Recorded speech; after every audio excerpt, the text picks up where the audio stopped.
The word gymnastics literally means naked, every last bit. Every Greek athlete trained in the open, completely without clothes. No weights, no machines, no cushioned shoes, and no padding at all. Just your own body, a sand pit, and someone standing with a stick. And the training system those athletes invented is still used today. The ancient Greeks held their great Olympic Games every 4 years. These games ran for over 1,000 years without ever stopping. Athletes came from all across the known Greek world just to compete. But to get there, you had to train inside a gymnasium. A gymnasium was a large and state-funded athletic complex. Not a modern gym, these were full architectural monuments. Inside, a wrestling pit, a running track, and a jumping pit. To compete at Olympia, you trained here for 10 months. The last 30 days before the games, mandatory at Eli's. Most people usually assume that ancient athletes ate mostly meat. They did not, and the actual reason behind it is quite strange. Training in a Greek gymnasium started before the sun was even up. Athletes oiled their entire bodies before every single session. Pure, unscented olive oil, applied like a second skin. It wasn't just ritual, it had specific practical functions. Oil reduced friction in wrestling. Ancient texts confirm this. It also regulated body temperature in the brutal summer heat. When training finally ended, they didn't shower. There was no soap. Instead, each athlete scraped the oil off with a curved metal tool. It was called a strigil, and it scraped all the sweat and oil away.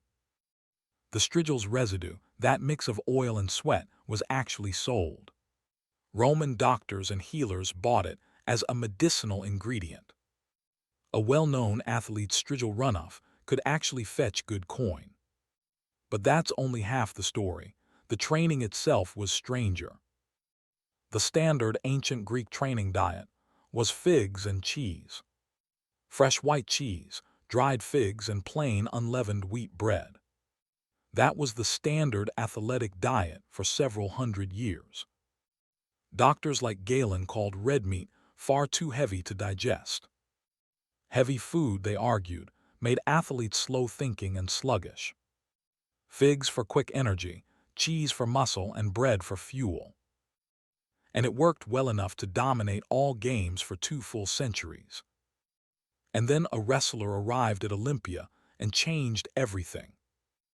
His name was Eurymenes of Samos, and he was a skilled wrestler.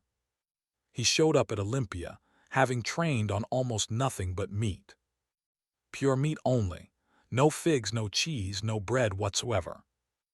His fellow trainers warned him he'd collapse before the final round. He didn't collapse at all. He won first place, completely dominant. After Eurymenes, the meat diet spread across all of Greece. Within a generation, every serious athlete soon followed suit. Beef, pork, goat, high in protein, quickly becoming the new standard. The old figs and cheese diet, now considered outdated and weak. But here's what truly nobody expected. It wasn't the meat at all. Modern researchers went back and carefully reanalyzed the data. Here's the thing, both diets actually worked for different reasons. Figs and cheese, quick energy and very fast recovery. Meat, more calories, longer satiation, more muscle density. The athletes didn't know the science, but they clearly saw results. 3 centuries of patient trial and error, all written in stone. So what was the actual real secret behind all of their training? The gymnasium trainer was called a paidotribes, without exception. Every paidotribes carried a tool called the rhabdos, a forked stick.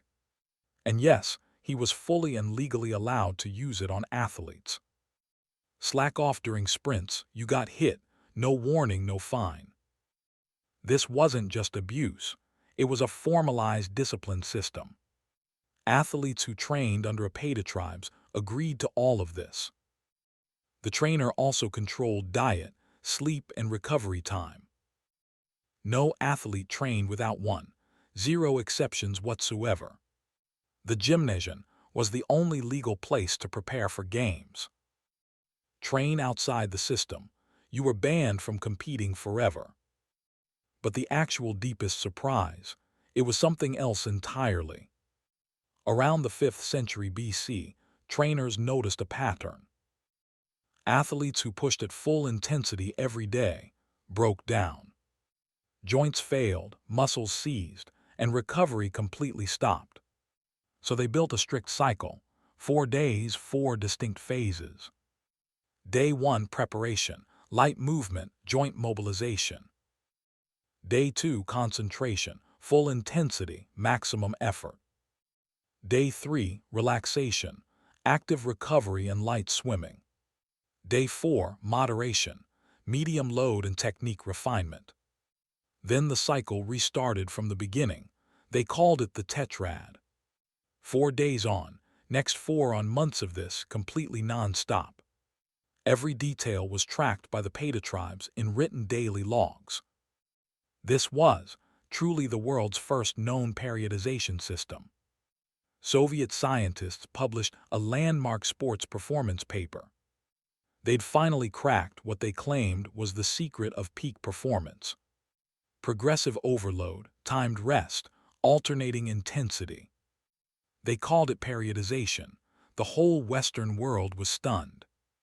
But a classicist reading that paper recognized something familiar. The Greek tetrad cycle, written down 2,000 years earlier.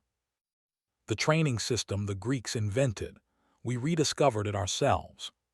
Every modern Olympic training program uses periodization. Load, recover, peak, then rest, the tetrad cycle exactly. And what about the diet? It turns out both versions worked fine.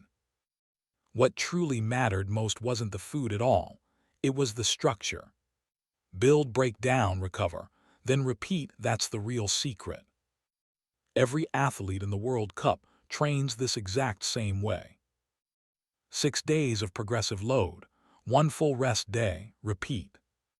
And they didn't learn it from the ancient Greeks. Nobody told them. Sports science rediscovered it, named it, and published new papers. But the Greeks documented it all first, without a single lab coat. Centuries of watching bodies simply fail, then watching them heal. All of it written down in carefully structured daily training schedules. The gymnasium, the rhabdos, the oil, the strigil scraping, all of it. Not primitive at all. It was a science without the laboratory. They called their training method gymnastics, and they trained naked. Because the body, they truly believed, needed no disguise at all. What your body could actually do, that was the only real measure. 2,000 years later, we're still using their exact system. We just added protein shakes and called it sports science. Which one of these ancient training methods would you actually try today?